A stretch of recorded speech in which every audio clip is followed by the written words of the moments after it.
ಅವ್ರ ಜೊತೆ ಬಂದವರು SP ಒಳಗಡೆ ಪೊಲೀಸ್ನವ್ರು ಮಾತಾಡಿದ್ದು ಎಲ್ಲ ಕೂತ್ಕೊಂಡು ಸಮಗ್ರವಾಗಿ ಚರ್ಚೆ ಮಾಡಿದ್ದೀವಿ. ಅವ್ರ ಜೊತೆಲಿ ಬಂದವ್ರು ಹೇಳೋದ್ರ ಪ್ರಕಾರ ಬರಬೇಕಾದ್ರೆ ದಾರಿನಲ್ಲಿ ಅವ್ನಿಗೆ ಒಮ್ಮಿಟ್ಟಾಯ್ತು. ಇಲ್ಲಿ ಬಂದು ಅವ್ನು ಎಷ್ಟು ಕೇಳ್ಕೊಂಡ್ರು ಬಿಡ್ಲಿಲ್ಲ. ಕಳ್ಳಾಟ ಆಡ್ತೀಯನೋ ಮಗನೇ ಅಂತೇಳಿ ಒಂದು 2 ಗಂಟೆ ಸ್ಟೇಷನ್ಗೆ ಇಟ್ಕೊಂಡು ಅವನಿಗೆ ಟ್ರೀಟ್ಮೆಂಟ್ ಕೊಡಲಿಲ್ಲ. ಅಲ್ಲಿ ಇಲ್ಲಿ ಒದ್ರು, ಹಂಗಾಗಿ ಸತ್ತೋಗವನೆ ಅಂತ ಅವ್ರು ಹೇಳ್ತಾರೆ. SP ಅವರು ಹೊಡೆದಿಲ್ಲ ಅಂತಾರೆ. ಬಟ್ ಒಂದ್ ಸತ್ಯ, ಅವನಿಗೆ ಅಟ್ಯಾಕ್ ಆದಾಗ ಪೊಲೀಸ್ನವರು ಅವನ್ನ ಆಸ್ಪತ್ರೆಗೆ ತಗೊಂಡು ಹೋಗಲ್ಲ, ಇಲ್ಲಿ ಇಟ್ಕೊಂಡೋದು ದೊಡ್ಡ ಅಪರಾಧ ಆಗೈತೆ.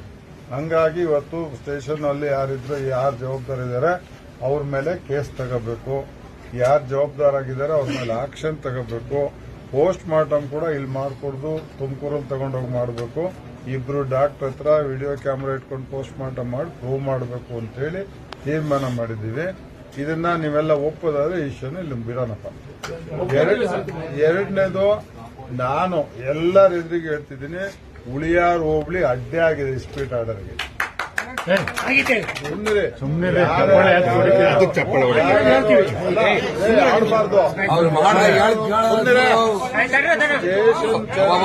ಸ್ಟೇಷನ್ ಏನಾರ ಬಿಗಿಯಾಗಿದ್ರೆ ಇವತ್ತು ಈ ಇಸ್ಪೀಟ್ ಆಡೋ ಕೃತ್ಯ, ಈ ಸಾವಾಗ ಕೃತ್ಯ ಆಗ್ತಿರ್ಲೇ ಇಲ್ಲ. ಕಡ್ಡಾಯವಾಗಿ ಹೇಳೋದು ಏನಿಲ್ಲೇನು ಕಂಟ್ರೋಲೇ ಇಲ್ಲ. ಇಲ್ಲಿ SP ಅವ್ರೇನಾರು ಅದ್ರ ಮೇಲೆ ಏನಾರು ಆಕ್ಷನ್ ತಗೊಂಡ್ರೆ ಇದ್ರೆ ನಾವೆಲ್ಲ ಮತ್ತೆ ಬೀದಿಗಿಳಿಯೋ ಪ್ರಸಂಗ ನಿರ್ಮಾಣ ಆಗುತ್ತೆ. ಇವತ್ತು ಸಮಾಧಾನವಾಗಿ ಹೋಗ್ತಾ ಇದೀವಿ. ಇದನ್ನೇನಾರ ಕಂಟ್ರೋಲ್ ಮಾಡಿದ್ರೆ SP ಅವರೇ ವಿಲ್ ನಾಟ್ ಟಾಲರೇಟ್. ಇದಾಗಲ್ಲ. ಈ ಊರಲ್ಲಿ ಮತ್ತೆ ಸಹಿಸಕ್ ಆಗ್ತಾ ಇಲ್ಲ. ಅದರಿಂದಾಗಿ ಕಳ್ತನ ಮಿತಿಮೀರಿ ಹೋಗೈತೆ. ಕುರಿ ಕದೀತಾರೆ, ಕೋರ್ಟಿಂದ ಹೋಗ್ತಾರೆ, ಹುಡುಗಿ ಸರ ಕಿತ್ಕೊಂಡು ಹೋಗ್ತಾರೆ.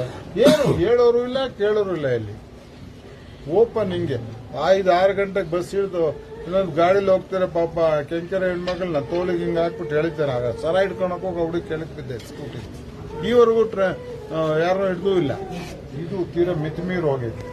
ಅವನು ನಮ್ಮ ಸನತ್ತು ದುಡ್ಡು ಕಲೆಕ್ಟ್ ಮಾಡ್ಬಿಟ್ಟು ಅವನು ಒಂದು ಏಜೆನ್ಸಿ ತಗೊಂಡಾನೆ, ಬ್ಯಾಂಕಿಗೆ ಕಟ್ಟಬೇಕು ನಾಳೆ ಬೆಳಿಗ್ಗೆ ಅಂತ 5 ಲಕ್ಷ ಚಿಲ್ಲರೆ ಇಟ್ಕೊಂಡು ಹೋದ್ರೆ ಯಾವನೋ ಬಂದ್ ಕಿತ್ಕೊಂಡು ಹೋದ್ರೆ ಇಲ್ಲ ಸರ್ ಅವನೇ ತಗೊಂಡೋಗೋನೆ ಅಂತಾರೆ.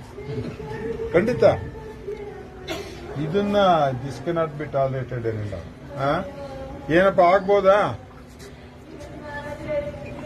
ಈಗ ಎಲ್ಲರಿಗೂ ಸಮಾಧಾನ ಮಾಡಕ್ಕಾಗಲ್ಲ. ಮಾಡ್ಬೇಕಲ್ಲ ನಿಮ್ ತೀರ್ಮಾನ. ನಿನ್ನ ಆಗ್ಬೇಕು ಕೂಡ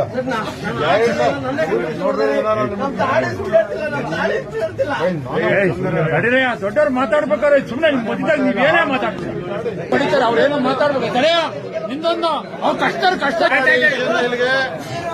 ನೀವು ಇದನ್ನ ನಂಬಿಕೆ ಇಟ್ಕೊಂಡು ದಯಮಾಡಿ ಇವತ್ತೊಂದು ದಿವಸದ ಮಟ್ಟಿಗೆ ಸಮಾಧಾನ ಮಾಡ್ಕೊಳ್ರಿ. ನ್ಯಾಯ ಸಿಗಲಿಲ್ಲ ಅಂದ್ರೆ ಮತ್ತೆಲ್ಲ ತೀರ್ಮಾನ ತಗೊಂಡು ಬೇರೆ ಕೆಲಸ ಮಾಡಿ.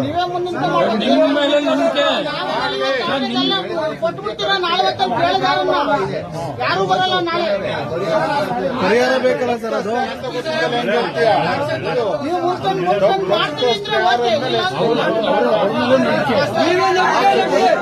ನಿಮ್ಮೇಲೆ ನಂಬಿಕೆ ಆಯ್ತು. ನಿಮ್ಮೇಲೆ ನಂಬಿಕೆ ಒಪ್ಪಿರಪ್ಪ. ಅವ್ರು ಹೇಳಿ